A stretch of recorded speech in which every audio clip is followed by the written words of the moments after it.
In Sydney, Australia, Dave Openshaw seems like any other member of society.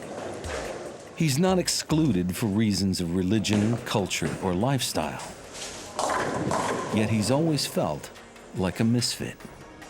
It's a constant debate in my head, going through that I was crazy, that you're not supposed to think like this, to try and put it aside and still have it crawl back. Pure hell, I suppose. Dave suffers from an agonizing medical condition called BIID.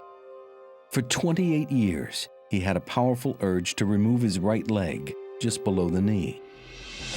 Then, in 2007, he traveled to San Diego, where a team at the University of California was carrying out groundbreaking research into the condition.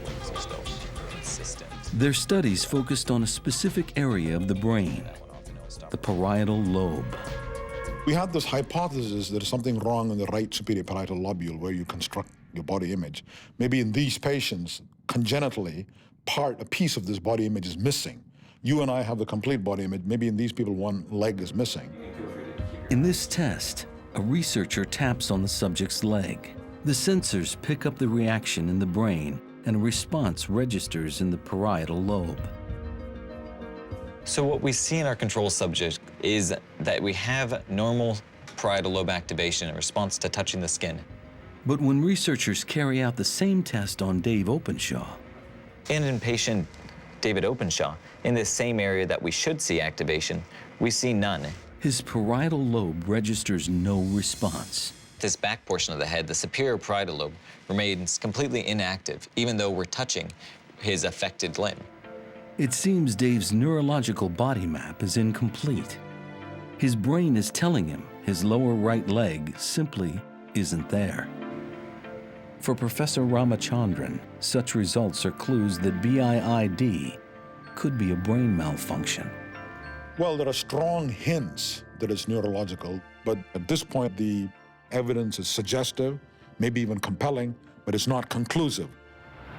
Compelling, but the scientific data meant little to Dave, so long as his leg remained. The tests in San Diego, it made a bit of a difference. But I didn't care as long as the leg was gone. A month after returning to Australia from San Diego, he decided to take matters into his own hands. On that particular morning, sent the kids to school. It took a bit of a deep breath, some thoughts, what's going on? This is sort of the point of no return. This is what I want. What follows is a reenactment of Dave's actions on March 8, 2008. Set myself up, put the ice into the bucket. Though he calls it ice, the substance is in fact a chemical with a temperature below -100 degrees Fahrenheit. Put my leg in, put ice around it. Dave is about to freeze his own leg until it dies.